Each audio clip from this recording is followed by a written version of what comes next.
going on? We're back. It's the Gallop Out. I'm your host, Ryan, joined by my co-host, Jackson, who we see most of the time. And we're finally joined by Kaylee Shapiro. Saratoga is over. She's down at Keeneland enjoying the fall Keeneland sale. She's out enjoying some sun as well, it looks like. Hope the sun sets soon. Lots of sun, but it's all good. Kaylee, welcome back. It's been a few weeks. It's good to see you, and it's good to have the whole crew back together. Good to see you guys too. Really excited to be all back together. The meet definitely was great, but it was nice to, get some time off after. I mean, I'm off right now and pretty rejuvenating to sit here at Keeneland. It's like empty. So feeling good. Happy to be back. I like it. You're sitting in the Keeneland grandstands. You and I will be there in opening weekend in a couple weeks. And everybody that's watching this, make sure we get this guy, Jackson. Everybody help persuade him to get out there. He doesn't understand that Keeneland's the best. So we just really got to get him on. I literally have my Keeneland hat on. I know you are repping your Keeneland hat on. I get it, but we're matching. We got to get you out there, yeah. Out there for the opening weekend, Jackson. Get the three of us all together. We're gonna probably get out to some farms and whatnot. But either way, happy we're all back together. We got the Parx Late Pick 5.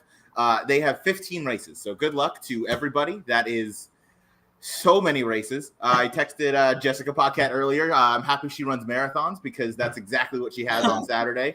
11 races for them tomorrow, and then of course 15 on Saturday. We're going to give you our pick 5 tickets. But first, we'll just start off. Kaylee, what did you think of the sequence before we dive on into it?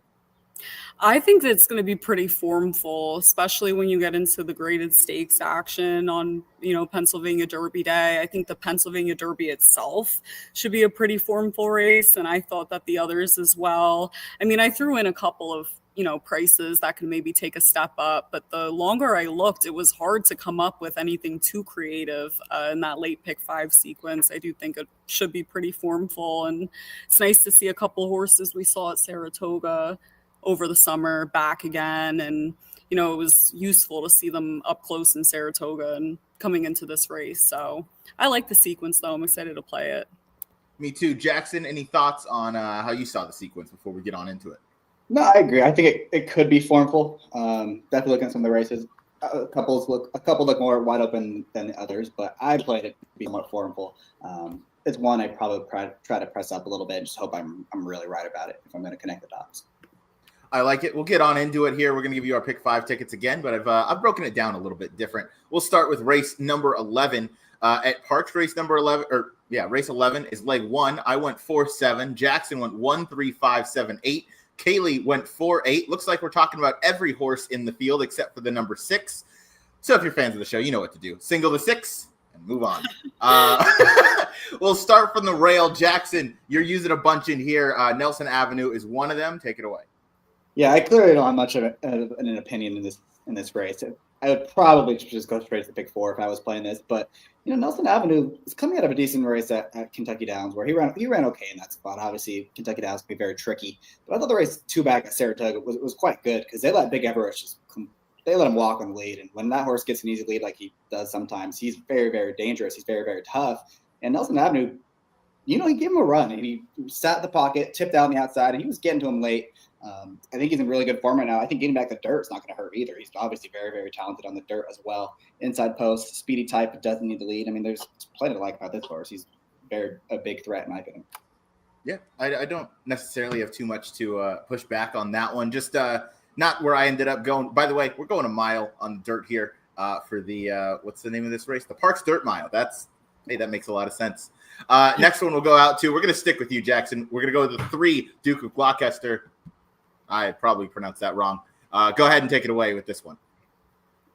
Yeah, he's just in good form, right? I mean, he's won 3 of his last 4. The one race he lost was the one time they tried to go forward with him.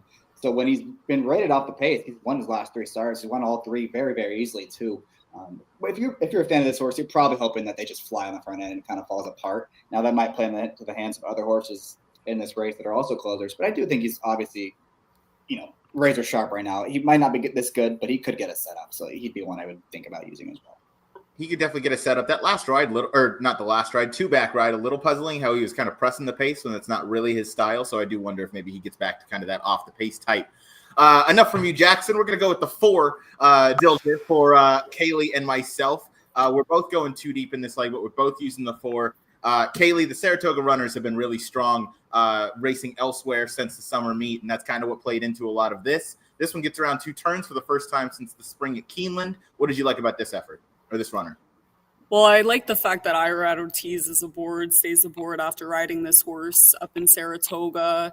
The horse has really good speed, obviously going a mile again today. Went that distance last time out, got a 94, which was the horse's career best figure to this date. Not just going based on figures, you can see that the horse has the ability to pass horses. So while he does have good speed, he can also rate. I just liked his chances here, certainly from a figures perspective. This was something that I went 4 deep originally, and I actually had the 1 and the 3 as well. And then I started trying to just, eliminate and get the ticket cost down. So I just ended up on, the 2 most likely winners that I think. Irad, obviously, very attractive option with the number 4. And like you said, the Saratoga runners have been running well since. And this horse was running against some pretty nice horses up in Saratoga as well. Yeah, no doubt. This horse has been running against really nice company. And again, I think the stretch out is, I anticipate him appreciating that. Something that's always puzzled me about this horse is why we haven't really seen him on dirt since way earlier in his career. I mean, he's by Lope de Vega, but that's a different conversation. Those last 2 efforts are very competitive in here. If he can stretch that around 2 turns, he should sit a very nice trip. And then you mentioned, Kaylee, the addition of Irad, or the retaining of Irad Ortiz, is always a plus. Jackson, back out to you. Previous Saffie Joseph trainee in Catalytic, now in the barn of Antonio Sano. You like this one as well? Yeah, just another that's in good form, has numbers that make sense. He's kind of been a bit of a hanger really all year. He's only gone up. He's only crossed the wire first once. He's been finishing second 4 times, and he's been close a bunch of times. But this time, I think he's going to finally be at price. All those races, he was odds on favorite. He's going to be at least 5-1, I would think, against the likes of these. So I would use him a little bit. Again, it's not a race I have a lot of confidence in, so just trying to spread as much as I can. There we go. One of the spread horses was not the number 6 in concealed carry. So Main speed, no one has. Hey, yeah, lone speed might take him all the way in this mile effort, but hopefully not. The 7 Farmo Power is cross-entered into tomorrow into a state-bred stake race that they are going. Not sure which one he's going to end up in, but if he does end up in here, I do think Farmo Power has a shot. I like his efforts at Parx. Obviously, 10 wins in the 25 starts he has here, so he definitely loves the grounds. He appreciates the mile distance, especially that last effort. I know he lost to a horse in Awfully Cool on their other kind of prep day for today. However, I thought that was a good effort, and I thought if he can, maybe take a little bit of a step forward. I know he's a 7-year-old, so might be hoping against, to see some improvement as an old horse here, but I do think he has a little bit left in the tank. He's shown in his last 4 that he still has plenty of run in him. And Paco Lopez at Parx, you can never discount. So I thought 9-2 is a fair price. So I'll go 4-7 in this leg. Kaylee, we're going to go back out to you in the number 8 Coastal Mission, a very hard trying horse who always seems to run a really good effort. Definitely. And just a quick note on the 7, I mean, his career best effort looks like it was the Parx Dirt Mile back in 2022. So that's certainly pretty interesting. I mean, the only triple digit figure was then. But yeah, sort of my strategy going in here, I thought it could be a wide open race, but a lot of horses were switching off of Lasix that hadn't really run well without Lasix before.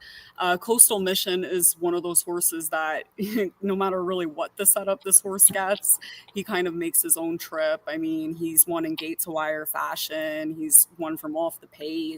He's a pretty true and honest horse. If you look at the figures, obviously last time out in the Stymie, got a 78 as the heavy favorite. Don't love that day, but a lot of those horses ran back really well coming out of that race that finished in 1st and 2nd.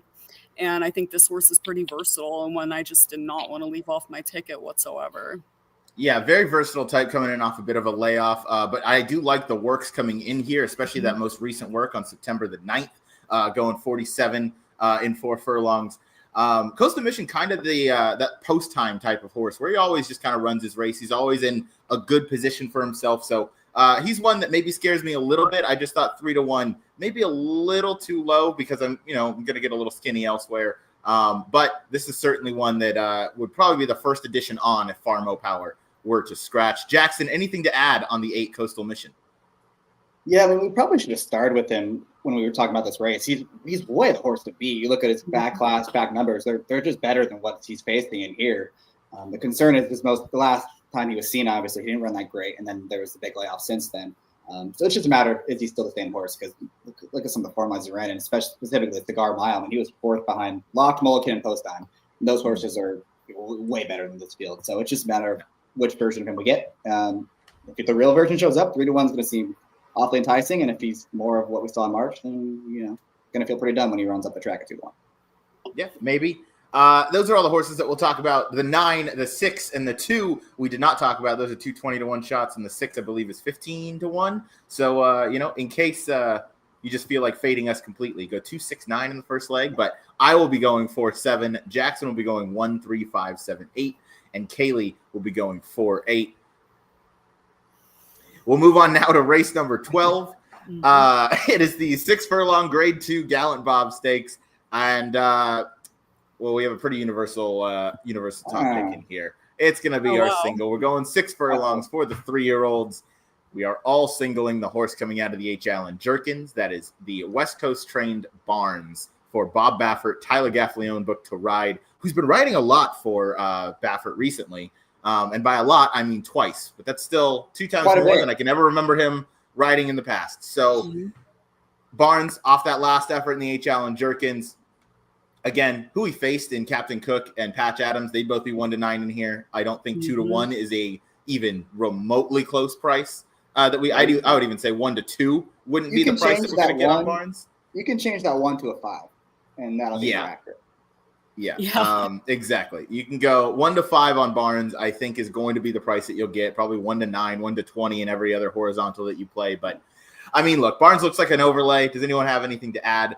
We will touch on a couple of the runners in this race just because I feel like we should. No, not really.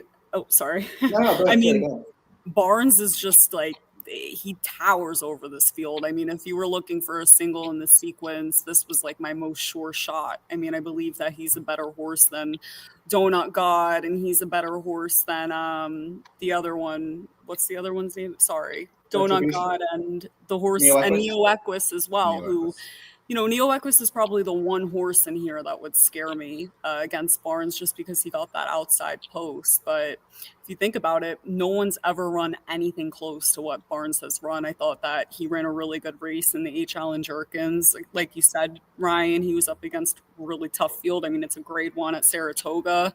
And then, I mean, the race that really sticks out to me is when he finished second to journalism in the San Felipe as well. I think that he's the speed of the speed in here, and he doesn't even have to go out in front. He can rate. So certainly jumps off the page to me, at least. Yeah, same here. Jackson, anything? I will say I find his race placement a little weird for him. Obviously with the Saratoga at the Grade 1, took him all the way back to California. Now they're coming back to Parx. I wasn't quite sure what to make of that. They could have just ran him at San Anita in the Sprint Championship. And I also wonder if they're still trying to figure out which distance he actually really wants. Obviously, he's run very well, 8.5. He's run well going 7 before. They thought he was a Derby horse at one point. Now that they're running for it, I believe today's 6 furlongs. So just a little interesting. If you're not, a huge believer in this horse, there's a couple things to be worried about, I guess you could say. I will say to that point, I feel like Bob, for one this year, I feel like he's shipped a lot more than he has in the past. Like even going back to, the last couple of years, I can't remember him shipping certainly to Parx other than, for the Pennsylvania Derby. But he obviously has a runner goal-oriented in the PA Derby that we'll talk about in a little bit. So I feel like this might have been his plane buddy, and they might have just thought like, hey, he might like to sprint. I don't know. I might be grasping at straws a little bit here. That's kind of my thought is that, maybe he needed a buddy on the plane. And this race does fit for Barnes. He's going to be a very short price, but it might be a good confidence builder to get him back in the winner's circle because he hasn't seen the winner's circle since early January. And now that I think about it, I think this race is worth more money than the San Anita race. And you're not going to be facing straight no chaser, right? You're going to be 2-5 in this race rather than being second or third choice against. That's exactly it. I think he's placing the horse, where he's going to win. Right. And here his biggest threat is Neo Equus. So, I mean, the one concern I don't know the rider dynamics. Obviously, I don't want to go too far into that, but obviously Neo Equus is the only horse I'm scared of here, but not really. I mean, the horse would have to take a huge step up. Yeah, agreed. Yeah, I don't believe Neo Equus is quite to the class level of Barnes and some others. Horse that I thought was the most interesting was Donut God. I don't really know what to do with him because he's just been up on slow paces and he hasn't. I mean, he's won the 2 that he's been up on the front, and then he lost the one last time out behind Neo Equus in the Jersey Shore in mid-July. But he hasn't been to the track a whole lot. It kind of seems like this might be just kind of another stepping stone on a path, maybe towards a good 4-year-old campaign. Mm-hmm. So I'm not going to, I'm a little bit scared of him, but I do feel like Barnes is just far and away the horse to beat because he has shown that he's able to pass some horses, win up on the lead, or be successful up on the lead, I should say. So I guess last one we'll talk about. Jackson, I got to go to you. We're familiar with the rail horse in Retribution. One for us in the Chick Lang at a nice price during one of our, I think it was a Pacific Horse Players show, maybe. I don't know what show that was that we did. But we covered this one. Retribution won last time out at Parx. I don't even know the abbreviation for that, but it was a Parx Stakes race. Jackson, any thoughts on Retribution, or Kaylee, any thoughts on the one horse? Yeah, I mean, he's supposed to get a good trip in here, right? He's probably going to be tucked in not too far from the speed and could get first jump on the deeper closers. I don't love that he seems to have taken a step backward last time. I know the race came in the mud and everything. And the Maxfield number, I think that number is a little suspect, obviously. Smoking Wicked and Captain Cook came out of there to run way better than the speed of figure they got indicates. So it just depends. Is he going to take a step forward from what we saw 2 and 3 back, or is he going to be more of the horse we saw last time? Either way, I think he still has to take a significant step forward to get to Flagstaff Barnes. I agree. Barnes looks like far and away the most likely winner in the sequence. So one more time for race number 12, the Gallant Bob Stakes. We're all going Barnes. And we'll move on now to race number 13. Race number 13 is the Grade 1 Cotillion, and this race and the PA Derby are just fantastic races. Shout out to the Parx and their racing office for getting these fields. These have to be, Jackson, we were talking in the HHH group chat. These have to be 2 of the best fields that they've ever gotten for this race, and certainly the best, I think, in back-to-back races on the same day in terms of the field. We'll start with the Grade 1 Cotillion, where I'm going to have a single of the number 3. Jackson is going 3-7-8. Kaylee is going 1-2-7. We'll probably talk about all the runners in this field just because it is a Grade 1, and all of these runners have a very viable shot at winning this race. So, Kaylee, we're going to start with you, the number 1 Scottish Lassie. Yeah, this horse was a must-use on my ticket. I'm not trying to fade her at 9-5. I know it's a pretty short price. Hopefully she floats up a little bit, but she's going 1 1/16. I mean, to me, the horse ran away going 1 1/8 in the Coaching Club American Oaks, put away Immersive that day. And Immersive, I mean, is running here on Saturday at Churchill. Curious what time the race goes off because it'll be interesting to see how Immersive runs coming out of that. But Scottish Lassie, I don't really believe that was a fluke in the Coaching Club American Oaks. I mean, she ran a really good race in the Acorn, and the Frizette always stood out to me a ton. So she's a horse that honestly strikes me. I know she won running away in the Coaching Club American Oaks, but I'd imagine 1 1/16 is going to hit her right in between the eyes. And to me, I mean, she has really good speed, obviously a great jockey aboard who stays up after that race in Saratoga. So she was a must use for me, trying to protect her. I don't think she's a sure shot to win, and that's why I used 3 horses here. But the 3 I used are the 3 win contenders, I believe. But yeah, I think she's rounding into pretty good form as well.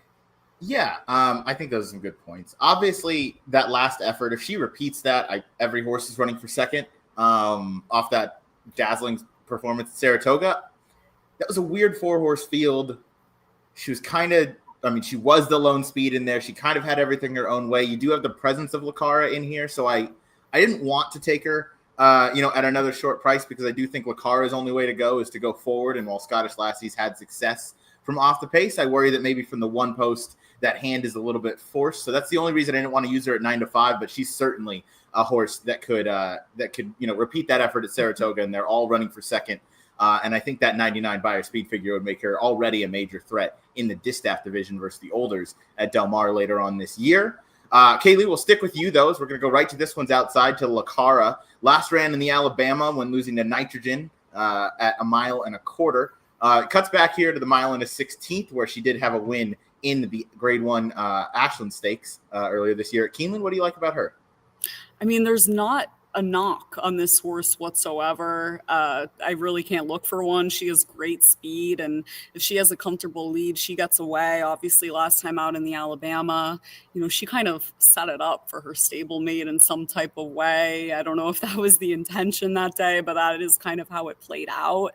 But cutting back to a mile and a 16th, I mean, this horse, that's her distance. Look at the Ashland. She ran a big race that day. Might not be her highest figures wise, but visually very impressive. And I think that this is another one that I just could not leave off my ticket. She's 7-2. I know that there's some other speed in this race, but we see how this plays out often. I mean, I think her and Scottish Lassie are going to be up front with one another, and I'd imagine that Lacara is able to stick around going a mile and a 16th. If it was, any longer, I probably would leave her off my ticket and try to play against her, but I think she's pretty dangerous at this distance, so I wanted to use her. She is dangerous, without a doubt. I don't know, just a little inconsistent for me, which is the only reason I didn't like her. But again, this is a very talented field, and top to bottom, you can make a very strong case for any of these horses. Jackson, anything to add on Lacara or on the rail runner Scottish Lassie? I mean, I think we definitely need to talk about the pace of this race, because there's a chance this thing could really heat up. I mean, look, Scottish Lassie got the lead last time, doesn't necessarily need a lead, but she ran her best race by far when she was able to establish the front end. Lacara obviously has one way to go. Indy Bay is stretching out from stakes sprints. She's always poorly placed. Gotta imagine she'll be close in here too. And then Dry Powder, if you guys remember, was supposed to be forward in the coaching club American Oaks, was taken back to last for some reason, and Connections took the jockey off the next day. And then last time they put her close to lead again, she won. So I gotta imagine the plan with her is to go forward again in this spot too. So I'm not gonna be very surprised at all if this thing really heats up, and it could set it up for horse from off the pace. I completely agree. The pace scenario in here is interesting, and it's ultimately what led me to pick in my top pick, the number 3 Clicquot. Brendan Walsh trains this one. Irad is booked to ride. Obviously, Irad was aboard for the 2 wins, going 2 and 3 back. This runner's had some time off since that race in July. But that race in July, Jackson, if you remember, I can't remember if we were on a show that day or if we were just talking about the races, but it was such a speed bias. They were setting track records left, right, and center on Indiana Oaks, Indiana Derby Day. And this horse was able to pass some runners and still draw off really nicely. She made the move at the right time, without a doubt. But since then, I think she can really take a step forward. She was favored that day. She's been favored in 3 of her 4 career starts. And now you're getting 8-1. I understand that the buyer speed figures are a little light, but she's had time off since mid-July and midsummer. I think she can definitely take a step forward, and she's going to sit that right kind of trip behind off the pace. Again, you get Irad at a great price, who's, easily the best jockey that's going to be at Parx, because he's, the second best jockey in the country, would be my argument. Jackson, you're laughing, but you also picked Clicquot as one of your 3 that you're using, so go ahead. I'm using her. I'm a little worried she's becoming the wise guy, just based on everyone I've been listening to all week. A lot of people are picking this horse. I don't think we're going to gauge one, especially with Irad riding. But she is interesting. She's a little untested. I do think the Indiana Oaks kind of worked out for her, because the other main threat, Heavenly Sunset, I think pulled up. It was easy across the finish line, so that definitely helped her cause. But look, she's going the right way. She might get a good trip in here off the pace, and she's working really well too. So she's definitely a horse I'm interested in using. She's working really well. I thought a lot about her. I really did. I looked at her for a very long time, and I didn't want to go 4 deep. That's the only reason why I left her off. But, Irad taking them out, he's ridden her before, but that's certainly a concern in some type of way, coming in off a layoff. But, if she takes one step up, she can be right on par. I just left her off because I'm trying to, keep my ticket low. But and my one thing was that she's never faced the types of horses in here, but there's really no reason she can't take a step up. Yeah. This 3-year-old filly division right now is wide open outside, I think, of Nitrogen. And even then, I would argue that, maybe she just stayed the best going that mile and a quarter. They didn't come home all that quick in the grade 1, was it the Alabama? In the grade 1 Alabama. The 4, Indy Bay, I don't believe is on any of our tickets. But this one we'll touch on shortly. Just won the Charlestown Oaks, going, I think that's 4 turns at Charlestown. No, I think it's just 2 turns, just 2 turns. 2 turns at Charlestown out of the bull ring. Won the Jersey Girl earlier in the summer as well up at Saratoga. This is one that I think could factor a little bit early, as Jackson mentioned, stretching out from the sprint to the route. She's always liked to be forward. I don't know that she can hang around late, but I will say she might be the one that kind of gets forgotten about a little bit. She's certainly bred to handle the 2 turns just fine, being by Take Charge Indy.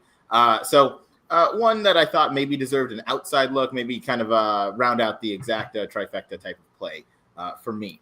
Number 5, not too late. Sonny Leone's on board. He won a Kentucky Derby. We got the number 6 in our Daydreaming Girl at 20-1 that nobody has. And now we'll go to Good Cheer. Number 7, 5-2 on the morning line, which I think is very generous. I'd be shocked if we got 5-2. I'd be shocked if she didn't go off as the post-time favorite. Jackson and Kaylee, you both used this runner in your pick 5s. Jackson, we'll stick it with you. You go first. What made you want to include Good Cheer? I'm not as confident as you that she'll be favored in here. I think there'll be a lot of support for Scottish Lassie, and rightfully so. But I do think Good Cheer's the horse I probably will press up a little bit in here. 1, because of price, and 2, because I just think she's the most likely horse to get a good trip in this race. We talk about how much speed there could be in this field, and I just think it sets up for her. She's arguably the best horse in the race. The Alabama was kind of weird. She was a little bit more forward than she usually is, and I know that the 2 Cassie horses were technically together, but watching the head on, I mean, Lacara's on the rail. Nitrogen's in like the 8th path. I mean, they were not pressing each other at all because they were so far apart. So Nitrogen kind of had to run the race in there. I thought she ran fine to finish second. But I just think she's getting a much better setup than she did that day, and as well as in the Acorn as well, when it was kind of just a merry-go-round race in the slop. So I think she's going to finally get the right kind of trip. She's the one they're going to have to hold off late. I get that. Is it fair to? Yeah, go ahead, Kaylee. Honestly, I just want to say, I don't believe Nitrogen is the best 3-year-old. I still think Good Cheer is the best 3-year-old in the division. Like you said, it's pretty wide open. But to me, Good Cheer, I mean, if you look at her last 2 efforts, I mean, you can make excuses in the Acorn. She just did not fire that day whatsoever. There's not really an excuse to make. Like, she did not like the slop at Saratoga. I mean, even though she handled it at Churchill Downs, she didn't like it at Saratoga. That was just the case. And then in the Alabama, she was going 1.25 miles. Maybe she can't get 1.25 miles. I thought she ran on very well, and she ran the best race that day, in my opinion. I think that she ran a better race than Nitrogen, even though that she finished second. And now, she's cutting back to 1.16 miles. And look at when she was undefeated. It was when she was going 1.16 miles. And like you guys said, should set up pretty nicely for her. This is my top pick. If she's second choice, I'm hammering her. That's all I know. That's fair. If she is second choice, she might get a little bit of money from me. I will say, though, I feel like she's kind of the horse that maybe hasn't quite gone forward as a 3-year-old. She's very consistent. She's one of the most, if not the most consistent 3-year-old that we have currently running, as I see Kaylee's looking over at the guest who's going to join us for the Pennsylvania Derby here in just a second. But to wrap it up on Good Cheer, I can't take the price that I'm going to get on her at the fact that she hasn't really stepped forward to make a huge step forward and a huge improvement. Last one we'll talk about is number 8, Dry Powder. We're getting a price again, Jackson. We cashed on this one in the Catherine Sophia. So go ahead and take it away. I got to use her a little bit, just an emotional pick here. I thought she ran massive in the Wilton. That race, there were 3 across the track. She was always in between. The 2 other pace setters finished way up the track. They weren't close. And she ran huge that day to get just run down by Sweet Seraphine. Obviously, she didn't go lead in the Coaching Up American Oaks, had no shot. And then last time, over this track, which I do think is key, because not everyone handles this racetrack, but she ran really well here. She still needs to take another step forward, but she's going the right way. She led the race. I like the post. There's things to like about her. There are things to like. One thing I didn't like was the fact that Luis Saez hopped off. I really liked that ride he gave her last time. Right. You get Antonio Fresi, though, who us on the West Coast, we really like him. So I'm going with 3 Clicquot as my single here. Jackson's going 3, 7, 8. Kaylee going 1, 2, 7. We're going to move on now to our feature event on the day. It's race number 14. That is absurd. It is the Pennsylvania Derby. We're going 1.125 miles for the 3-year-olds. Picks are up on the screen. I'm going 1, 8. Jackson singling the 9. Kaylee's going 6, 8, 9. And to kick us off, we're going to go to our special guest sitting next to Kaylee, Hall of Fame trainer and co-host of the Right or Wrong podcast found on Naira Bets. It's Nick Zito. Nick, welcome to the show. Oh, I love it. How you guys doing? Doing good. How you doing? Thanks for joining us. I'm doing great. I love Pennsylvania. You know why? When you guys were pups, as Bill Parcells would say, I won my first race in a place called Liberty Bell before you guys were born. That's in Pennsylvania, Liberty Bell. So I have fondness of Pennsylvania, and of course the Pennsylvania Derbies. We won them a few times, and great place, a great day. So happy to join you guys. Thank you for that. Of course, we're thrilled to have you, and we'd love to start the conversation off with you. One, how was your summer up at Saratoga? And then take us right into the number 6 goal-oriented, who I understand might be your top pick for the race. Oh, absolutely. Well, first of all, this young lady next to me rejuvenated me. This Right or Wrong podcast is unbelievable. And to be honest, I'm going strictly, well, actually, in every aspect of the game. I think Baffert's heating up now. I think his stable is getting ready to roll. And that's a dangerous cat, once they get going.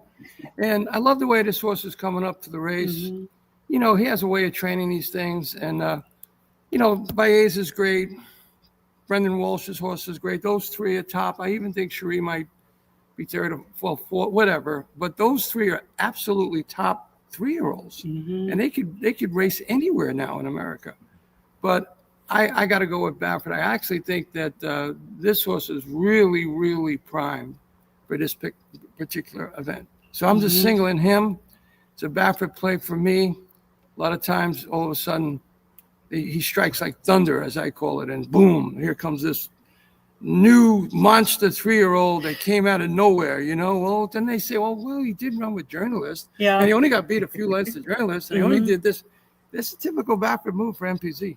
Curious, Nick, your opinion on this, though, because we were talking earlier. Baffert has another horse, Barnes, Barnes running. Sure, of course. Running, and we all singled Barnes. And we were talking about, I wonder why this horse isn't staying to run in a race in California. Maybe they needed a buddy for the trip. Baffert's not the type to send someone as a... Here's what happens with Baffert. So I'm guilty as charged. I'm a victim. I had plenty of horses that he brought up to Belmont Park in grade 1s or grade 2 races that I was second in. I could even name them to you. Woody Stevens in this race and that race. I was always second to him. So he likes, when he comes for a big event, he actually likes to bring a horse or 2 that he doesn't get shut out for the day. See what I mean? So Barnes is probably his sure shot. Yeah, not shutout day. You know what I mean? Baffert's cool. Let's face it. He's one of my favorites. And you could see it the way I'm speaking because I actually believe it. He's one of the best. That's it. Absolutely one of the best.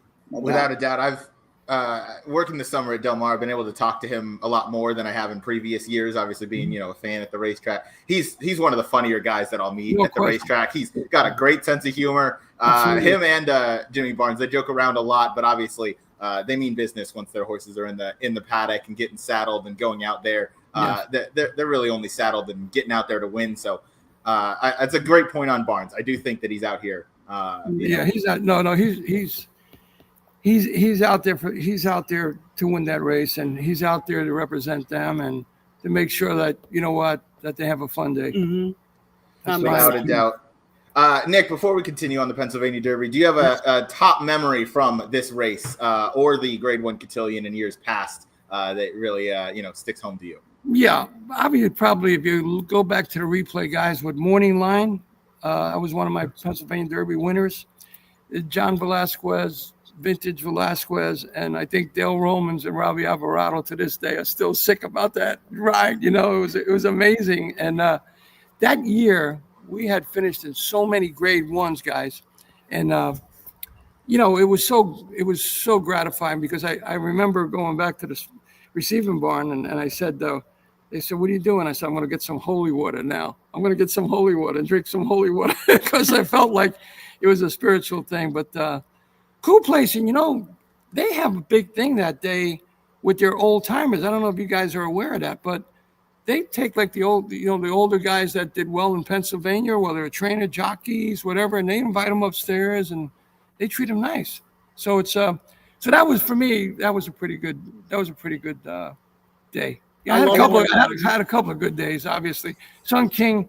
I actually wasn't there that day, but the replay was sensational. But I was there with Morning Line, and that was pretty special for me.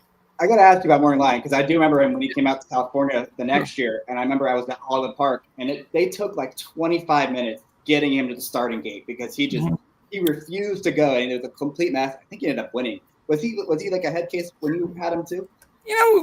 he got to be. You're very sharp. You're very sharp for bringing that out. Very astute. I don't know what happens to horses. They're like people. I don't know. You can't get in their minds, but there's no question horses do change. I don't know why he did that, but he started giving me problems. Yes, training after that. But John Sheriff's did it. Was it John Sheriff's? I believe had him in the end of his career. He did a fantastic job with him.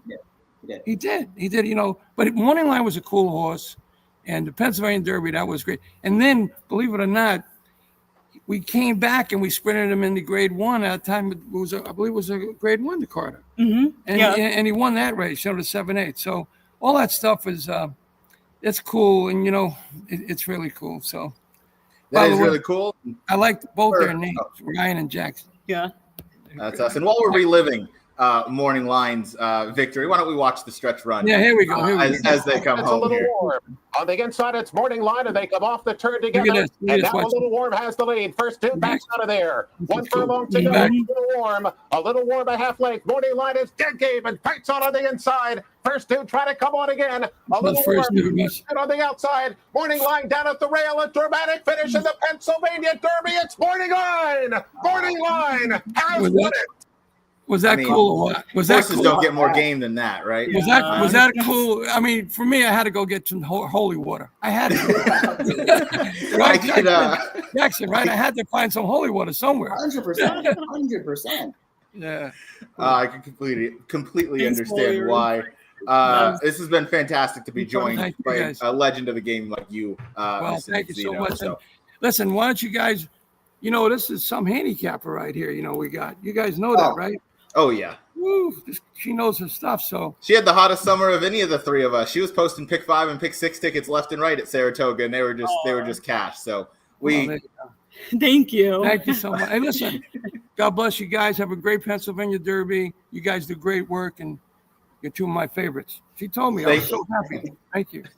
Thank you, Nick. Take care, and hope to see you soon, whether it's out in Keeneland or up in New York. That'd be wonderful. Take care, guys. Thanks. You as well. Absolute legend of the game, and Nick Zito.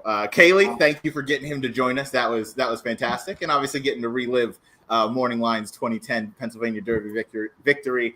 Jackson, great pull really from your brain there to remember what a head case that horse was. Well, it was random thing. I was like 12 years old. I remember that because it took forever to get into the gate. I'm like, what is going on? And they finally get him in, and he still won. Yeah. They really do it. He's a cool horse. Yeah. He was a very cool horse. It takes a real racehorse to fight back like that. And now to get on to some other really cool racehorses we're going to talk about. Kaylee, you used the number 6 goal oriented. We heard Nick Zito sell us on why he's going to be using him. Why are you attracted to goal oriented and including him on your tickets? Well, I'm going to second everything that Nick said about the Baffert himself. But to speak about the horse, I mean, he's improving. I think that he's an improving horse. We saw that last time out in the Haskell. I thought he ran a really good race that day, and he's one that I didn't want to leave off my ticket. I mean, Baffert thinks it's appropriate to bring this horse to the Pennsylvania Derby. This is this horse's last shot at a Grade 1 this year, and he looks dangerous, and he's a horse that also is able to rate. So to me, I mean, he can win in a couple different ways, and he's one I didn't want to leave off my ticket. Yeah, I can't dispute too much about that. I do think that he's a very nice horse, and he could certainly win here. I mean, yeah, we're going to look at all the common running lines here as we go through the race, but you're going to see journalism, you're going to see sovereignty a lot in these running lines here. So let's talk about your morning line favorite, who, I mean, through the first 6-7 months of this year, you could say that the top 3-year-olds were Sovereignty, Journalism, Baeza in that order, kind of undisputed, maybe up until the Haskell Stakes when Gosger came onto the scene, when Goal Oriented ran a really good race, both of them losing to, of course, Journalism. Now they all kind of look on the same level. We haven't seen Baeza since he ran second behind Jim Dandy, or behind Sovereignty in the Jim Dandy. So let's start the conversation with Baeza. Jackson, you're not using this horse in your tickets, so we're going to start the conversation with you. It's just more I didn't want to double up with. I think Oscar could be bet down from 4-1, and I didn't want to use him and Baeza as a short price. It's just from a ticket structure standpoint. But look, he's the horse to beat. There's no doubt about that. He's run consecutive 100+ buyer figures 4 races in a row. I mean, I don't think any of us are questioning that Sovereignty is by far the best 3-year-old right now. He just lost him by length, and just based on that alone, you're probably supposed to like him quite a bit. At the end of the day, it was just a price thing. I just didn't want to use multiple horses. I respect that out of him. I'm not going to be surprised at all if he runs awfully well in here, but I'm also curious to see how they ride him, because it looks like there's a good amount of speed in here. And I know last time they were working to get him more into the race, but now it probably seems like they're going to have to be becoming further off the pace like he was in the Belmont and in the Kentucky Derby. So I'd be curious to see how Hector rides his horse. I'm curious about how he's going to get ridden too, but not for the same reasons you are. He's finally not running behind Sovereignty or Journalism. So he's, you know, I understand against Journalism that was so far long ago in the Santa Anita Derby, obviously the Kentucky Derby and the Belmont as well. But in those, you're also running behind a horse like Sovereignty, who kind of, you know, he's head and shoulders above what the rest of these 3-year-olds are at this point. So I wonder if, you know, last race, Jackson, we spoke about the fact that Baeza was ridden as well as you can ride a horse to try and take Sovereignty off his game the best he can, and then to still give Baeza the best shot to win. I love the ride by Hector. He just wasn't as good that day. And obviously, yeah, again, he's running behind Sovereignty. But he's finally not meeting any of those monsters. He's meeting horses that are all along pretty much the same playing field or under his ability from what he's shown in his previous 3 or 4 races. So I'm curious if maybe he's, you know, he can kind of be placed wherever. I will say Hector has had him more involved in the races early than was the case when Flavien Prat was aboard. But he fired his best race pretty much every single time he stepped on the track, outside of that debut effort, which was going a mile on turf for some unknown reason. So yeah, Baeza, I think, has a strong chance. Certainly one that I am going to be playing along with the rail horse, who we'll talk about in a little bit. Kaylee, anything to add on the number 8 Baeza? Yeah, definitely. I mean, I was really tempted to actually single Baeza, and then I was just like, oh, I don't really have to, because I already went a little skinny in some other legs, and obviously we all singled Barnes. But Baeza, to me, I mean, if you look at all the horses that have run against Sovereignty, like, let's face it, you know, Magnitude was absolutely gutted. I don't know if that horse will be the same really after that race. And then Moplex, he really destroyed. Baeza was the horse that held a torch closest to Sovereignty out of really anyone. I thought that he showed a lot of heart in the Jim Dandy, and the horse tried really hard and he wasn't discouraged. And that, to me, I really like coming into this. I mean, the horse has been nothing but consistent, finishing second to Sovereignty or third to Sovereignty in Journalism. So to me, he's the best horse in the race. If Goal Oriented is able to take, you know, a little bit of a step up, that's why I have him on my ticket as well. And Gosker's dangerous because he's also an improving horse. But if I was going to single anyone, it would be Baeza. I think this horse can sit a multitude of trips. I'd imagine that they're going to want to be mid-pack here. They're not going to want to be too close. And I think that he's going to have a good shot that way. And I like that, you know, he still has his regular jockey as well. Obviously, Flavien Prat is one of the best jockeys in the world, but, you know, maybe Hector Barrios and Baeza really get along. I thought that he gave him a really good ride in the Jim Dandy, and I think that he can get the job done on Saturday. Yeah, I certainly hope he gets the job done. Jackson doesn't. Jackson is going with the horse just to this one's outside. Also on your ticket, Kaylee, is the number 9 Gosger. Jackson, go ahead. Yeah, I'll single him.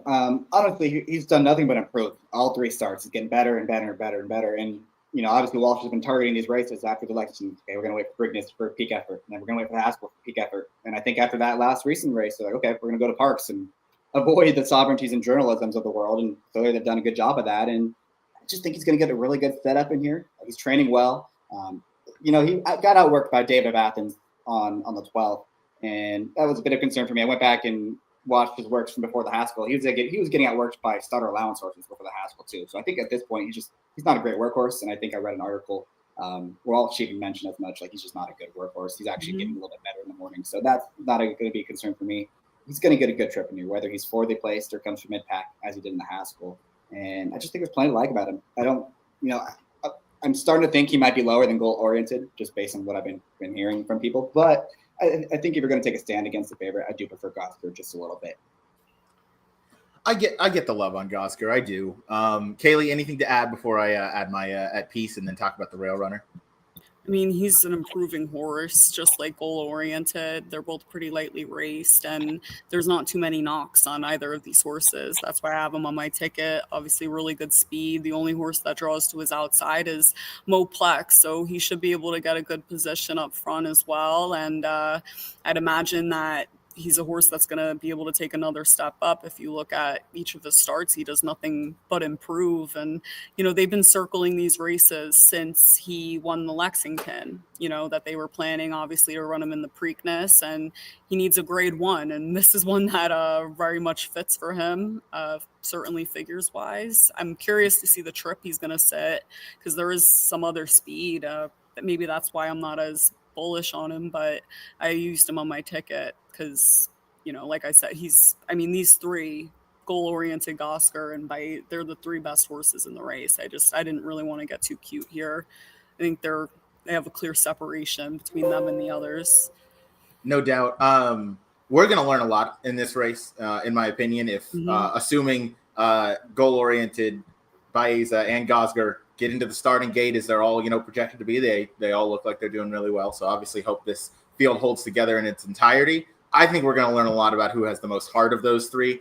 I do think it's pretty much a 3-horse race between those three. With the resume that they've built, they're all relatively lightly raced, but they've kind of passed every test. I can't fault any horses for losing to journalism or losing to sovereignty. The reason I kind of went with Baeza over goal-oriented and over Gosger is that Baeza has faced sovereignty before, and he hasn't thrown in the towel when he's gotten past. And not to say, I don't really blame any horses that have thrown in the towel. I mean, he's kind of that kind of horse that just almost dismisses everybody that he runs by. Jackson, you and I tried to pick against him in the Travers. I can't say that he's not by far the best 3-year-old that I've seen in quite some time anymore. Come Breeders' Cup Classic, we'll have a different conversation. But for right now, Baeza. Who's going to beat him? Who's going to beat him, though?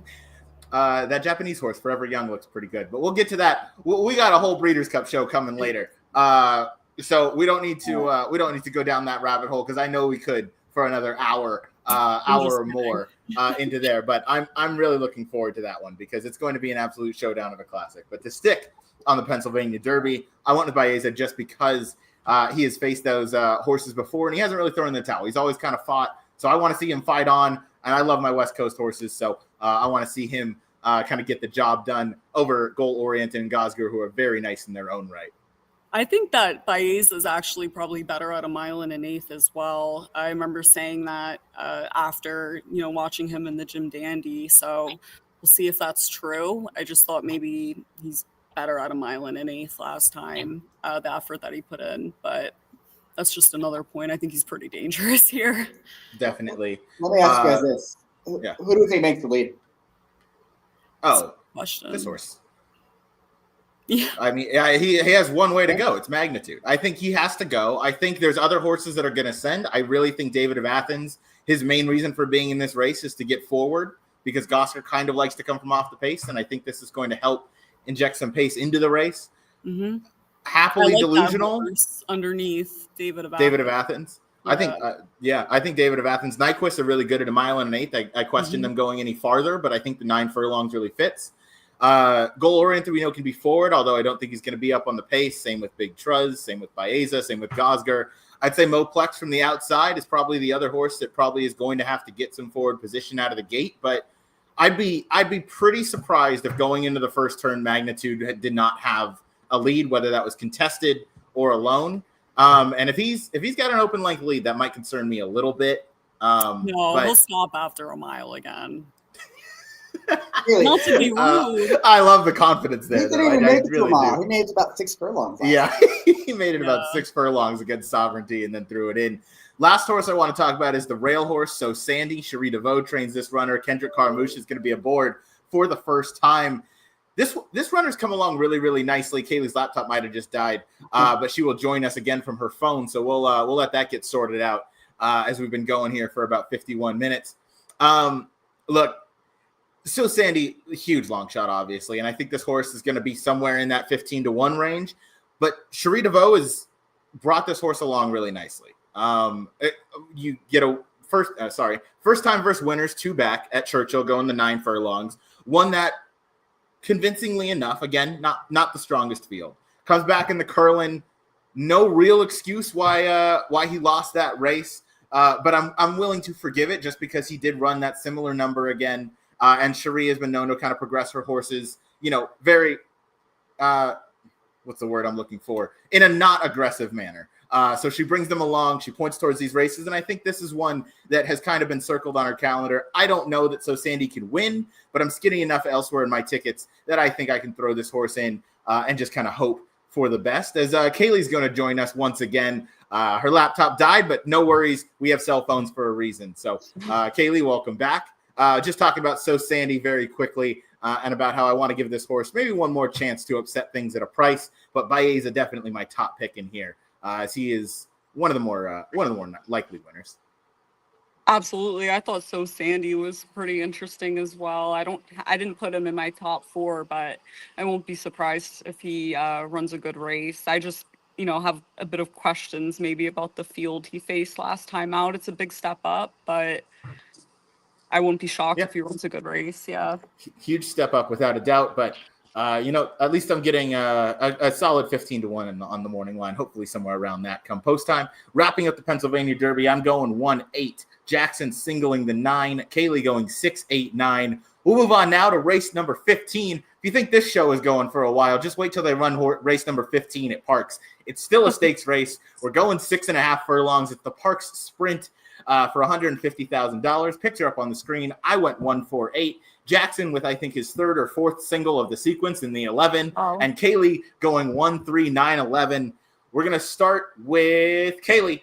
We'll go – actually, yeah, we'll start with we're going to start with Jackson for his single for the number 11. We'll work our way down. Damon's Mound, a horse that I gave a close look to. Jackson, you like this horse enough to single. Go ahead. I'm a little worried that Kaylee didn't single this horse too. I was kind of hoping she would. I was literally going to. That's the funny part. It concerns me a little bit, but look, I think his last 2 races, both at Saratoga, both against arguably better, especially race 2 back, he was just stuck on the rail. He had one way to go, and neither of those races worked out. But they were both fast paces. I ran okay in each of them. But now he's in a race, softer spot. He's drawn way more comfortably on the outside. Still could be the speed of the speed if they so choose to. The difference is this time they have options, right? If he doesn't break that well, if someone really, really wants to go towards the inside, he can just sit right off of them and just get that outside stalking trip we see work so often in these dirt sprints. So I think he's the fastest horse in the race. I think he's going to get a really good trip in here. And I just wasn't really in love with anything else either. I mean, look through the rest of this field. I'm like, yeah, this horse is okay. This horse is okay. I didn't want to double up or triple up with other horses I wasn't completely sold on. So I'd rather just go with the horse I think is the most likely winner and just single him and press it up a little bit. That's fair. I have nothing to push back on too much. Obviously 2 back, you lose to a horse like Bookham Dano. Kaylee, you used this horse as well. You did not single. You went 4 deep in here. What'd you like about Damon's Mound? Yeah, honestly, as we get closer, I mean, if I had to single another horse in the sequence, it probably wouldn't even be Baeza. It would probably be this horse. I agree with Jackson on all the points that he made. I think that this horse is going to work out a pretty good trip. And like you said, I mean, the last effort, maybe not the best, but if you look at everything before that, he's a notch above the field. I viewed the possibility of maybe it being a little wide open. There's some sneaky horses in here that I just wanted to include as well, which is why I didn't end up singling, but not too much to add. He's way the horse to beat in here for sure. I do think he's the horse to beat. I don't doubt that. I question, I don't know. I just wanted to go elsewhere, really. I didn't question too much. He's a very capable horse. He drew really nice to the outside. He should sit a very nice trip. Maybe I'm a fool for leaving him off my ticket. Maybe I'll toss him on with the single of Quico. My ticket's not going to be too expensive. He's one that was kind of on the outside looking in when I was finalizing my ticket, but one I definitely respect the ability of. We'll go now to the number 9, Bucarino. We'll stick with you, Kaylee, as this is one of the others you decided to use. Very consistent horse, especially on dirt. Yeah, very consistent horse, and also a horse that's very familiar with Parx. So I kind of wanted to cover all my bases here, and this was one that I looked at. I mean, if speed figures wise, there's not too much differentiation between this one and the 11. The 11 should work out a better trip for sure, and connections you might take maybe more seriously, but Paco Lopez always rides pretty well at Parx, and also this horse clearly likes Parx. So he's one that's in good form and one that I wanted to include as well. Yeah, I think my feelings on Paco are pretty widely known. If they're not, I don't like him, but he rides well. And yes, he did just win the riding title at Colonial. I believe he won it at Monmouth as well. He's obviously a very high-end rider up at Parx. He rides everywhere. He's probably the leading rider at Parx too. I haven't checked the stats, but seeing 83 wins, I can't imagine someone has more than Paco up at Parx. So good for him and everything like that. He rides very well. Book him, Dano. He is obviously his best mount. He rides that horse wonderfully, but he has these horses in the right position. And when he gets along well with a horse, he is a very great horseman in that aspect. So I do like Bucarino in your ticket here, Kaylee. I think is a very capable horse and could certainly, I wouldn't even say take a step up, but rather, beat this company as he's facing a lot of common opponents that he's faced in the past. For sure. And I'd imagine he might float up too. 4-1's a pretty good price. So he definitely could.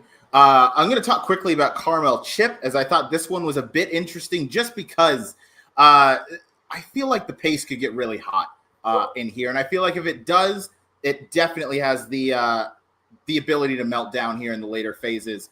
And Carmel Chip, he's kind of always been close. He's never been like the most consistent horse to kind of get the job done, as I am watching nobody pass Luis Saez in the stretch. Churchill Downs, bang. All right.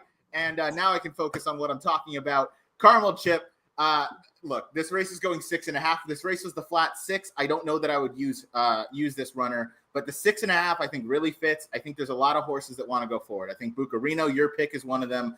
Damon's Mound is obviously going to be aggressive from the outside, getting some position.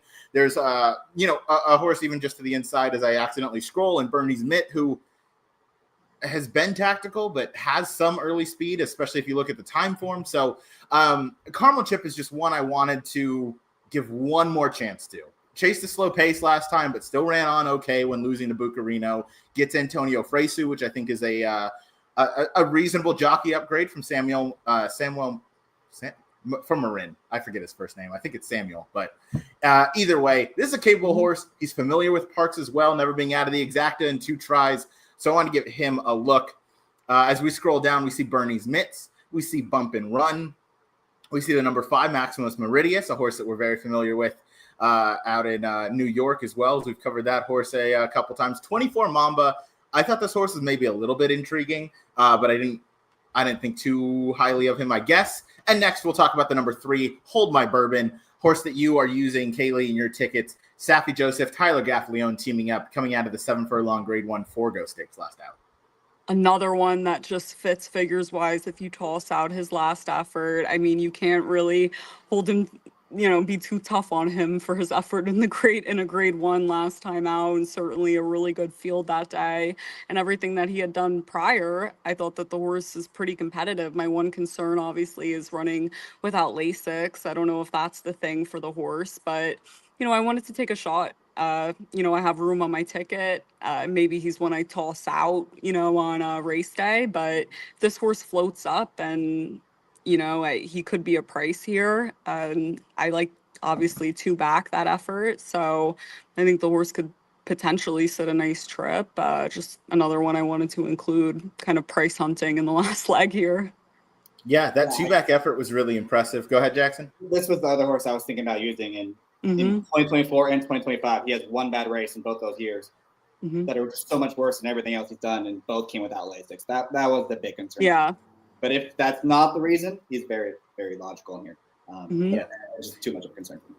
He is. Thank you for bringing that up. That was also my one kind of cause for pause, was that for such a consistent horse to have those 2 clunkers, and they happen to be when he was off Lasix, maybe he just wasn't right that day. I mean, he lost the Maxfield to a horse, Raging Torrent, who is an absolute monster, and I wish him the best in retirement. And then he lost the Forgo to Bookham Dano. And Scotland, who finished second in there, who was Jackson's playback of, I think, his entire life, if I remember correctly. We'll move to the inside. He's never had two efforts in a row, without Lasix as well. So maybe that's, second time without it. That was kind of, me giving him. That's the reason I was like, I'll give him another chance. I like it, and you're probably going to get around 9-2 because he has some back efforts, but he's not this, runner that's running all these very, very competitive figures. Like I would be surprised if a horse like Bucarino didn't get bet down more than Hold My Bourbon. So I think you're going to get a square price. Last horse we'll talk about, Down on the Rail. It's number 1, Full Moon Madness.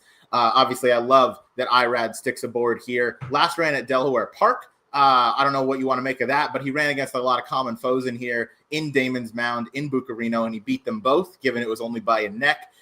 Comes in here off the freshening for Michelle Nevin, who's been a little bit cold this year, but I do think she can bounce back, and I do think Full Moon Madness can get back in the winner's circle. You keep the jockey and Irad Ortiz, and I like the inside post here, which isn't common for me, and especially in the sprints is, sometimes you can kind of lose some position and kind of get shuffled out of it. Irad's not the guy who's going to get shuffled out of anything. I imagine he's going to kind of sit right behind all the pace setters, and he's going to try and find his way through or make his way through when they get to the top of the stretch, and that's kind of what makes Irad in that sense. So I like the fact that he can kind of sit close, but he doesn't want to be that horse that's up on the lead. He likes to have a target. I think he's going to sit that nice trip behind all the pace. Hopefully they go 2 or 3 across the track for those first 5.5 furlongs, and this is the horse that's left standing at the end. So Full Moon Madness for me is my top pick. Kaylee, you also included this horse in your final leg of your pick 5 ticket. Take it away.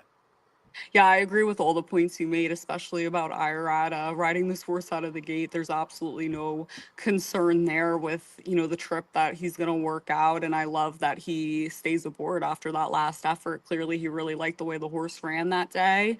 And, this horse is nothing but consistent and hits off a layoff as well. So I also like that.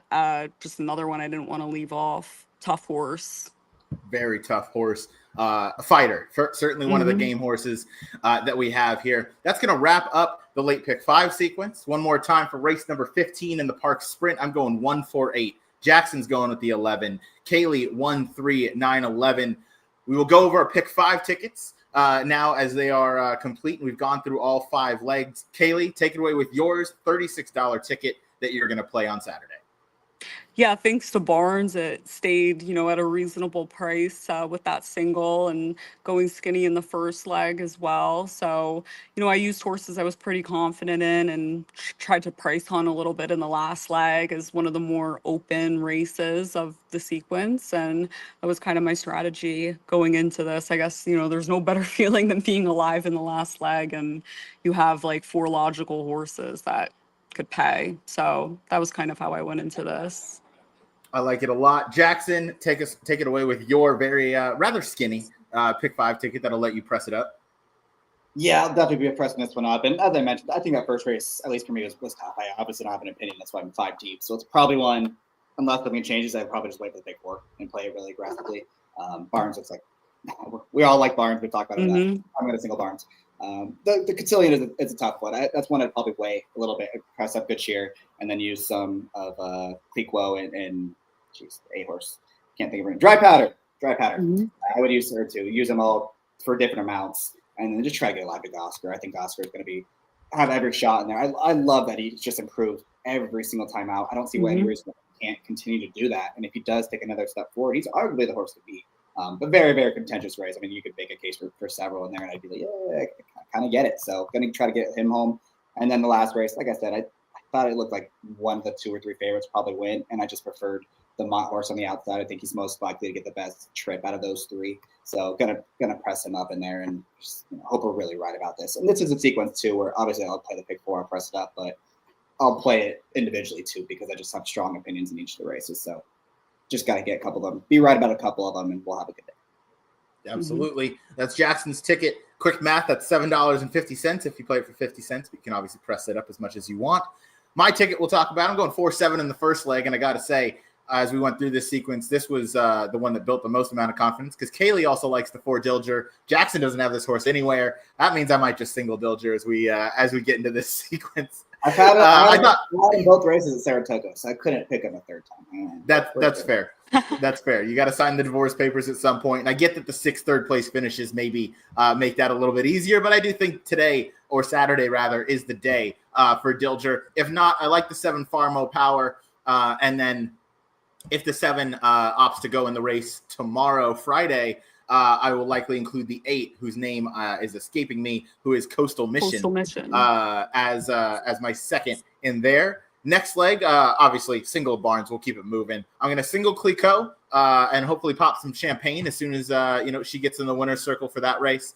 Following leg, I'll go 1-8. I'm going to use So Sandy, the Cherie DeVaux horse, who I think is coming on really nice. Got to use Baeza, who I think is going to be the best 3-year-old in that race, and I think is still going to maintain his status as third best 3-year-old in the country, which in previous years, maybe not a huge accolade, but this year I think that means something. And then we'll go on to the last leg, 1-4-8. Full Moon Madness, definitely going to be my top pick in there. But I do think, I went 1-4-8. I don't think I talked about the 4 at all in the last race, but that's okay. We don't need to do that. You really love the 4 in last race. You like 24 Mamba. Oh, I did use that horse. Yeah. Mm-hmm. No, I was, I went 1-8 in one leg, 1-4-8 in the other. So I probably confused myself. We know how I am with numbers, which is ironic considering this is what I do for a living. I did think 24 Mamba deserved a shot. First off the claim, Michelle Giangiulio claims for 50, then protects. Those are pretty much my points, and not only protects but goes into a stake race. So I do like that. Her numbers, the numbers of that horse certainly fit versus this group. Has to take the step up versus stakes competition, but I think can. Other than that, I think the 1 and the 8 are both very logical, who we just spoke about. 8 Caramel Chip if this thing really melts down, and the 1 Full Moon Madness, my top pick. That's my pick 6 ticket or pick 5 ticket. That is only $6 if you play it for 50 cents. All of us with very budget friendly tickets. Feel free to press them up as you wish. That's all the racing we have to talk about. But Kaylee, we started the show and the sun was setting in your face, and now it's nighttime and the lights are on. What do you have going on out at Keeneland before I assume you're coming back up to Belmont at the Big A? Yeah, I come back on Tuesday, back from Kentucky. So I guess maybe I'll go to Churchill on Saturday. Once go to the sale in the morning, and then go to Churchill because Immersive is running. So excited about that. Might have to take the drive out to see her and Ragtime, Vermont. So excited about that. That's awesome. Jackson, how about you? What do you have? Also, first of all, if we can talk about Ragtime, that is still my Breeders' Cup Juvenile Sprint, or my Breeders' Cup Sprint filly and mare sprint contender down there, even though I picked against her in the last race. I picked the winner, so, oh well. Jackson, what you got going on this week before we see you at Keeneland for opening weekend? Nothing too crazy. Pretty mellow this week for me. Anyone interested? If you like the Saturday card, check out the 2-day pick 4 they have. They have the Presque Isle Downs and Pennsylvania Derby pick 4. Oh, wow. Those bets are always awesome. The 2-day bets, low minimum, low takeout, all that good stuff. CAWs won't be involved because it's a 2-day bet. Yep. So it's going to automatically pay 4 times what it should. So if you have any kind of opinion, that's one you should have to be part of. Which arguably 4 times what it should is what it should pay. Because why? Yeah, whatever. We don't have the CAW conversation, but either way, that's going to be a ton of fun. I just got word that our guest from a few weeks ago, Megan Burgess, is going to be at Keeneland opening weekend. So Kaylee, you and I will be sure to say hi, as she's one of your NYRA colleagues as well. Oh yeah, I'm getting dinner with her tomorrow. Fantastic. That'll be great, I'm sure. Yep, go ahead and drink to that. I'm out of my beers, so I'll have to drink water. Jackson, you probably have to get back to work, but thanks for not being in a Honda. Kaylee, wonderful to have the 3 of us all back on the same screen again. It's been like at least a month, right? Yeah. I think so, but yeah, happy to be back. It's going to be a strong fall and already getting excited for the Breeders' Cup. Oh yeah, Breeders' Cup out in Del Mar. Kaylee, I understand you'll be there with Matthew.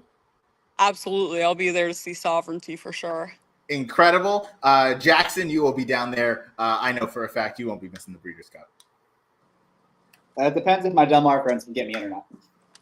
Well, if only you had a Del Mar friend that was a co-host with you. We'll see if he can get him a Breeders' Cup ticket or what goes on. But for everybody that watched, thanks so much. Please play the late pick 5 at Parx this Saturday for Pennsylvania Derby Day. It's going to be an excellent card. 2 Grade 1 races in the Grade 1 Cotillion for the 3-year-old fillies. Grade 1 Pennsylvania Derby for the 3-year-olds. Thanks to Nick Zito for joining us. That was pretty fucking awesome, especially getting to relive those memories. So to everybody that joined us, thank you. We'll see you next week for whatever sequence we talk about. We'll let you know sometime in the coming week. Peace.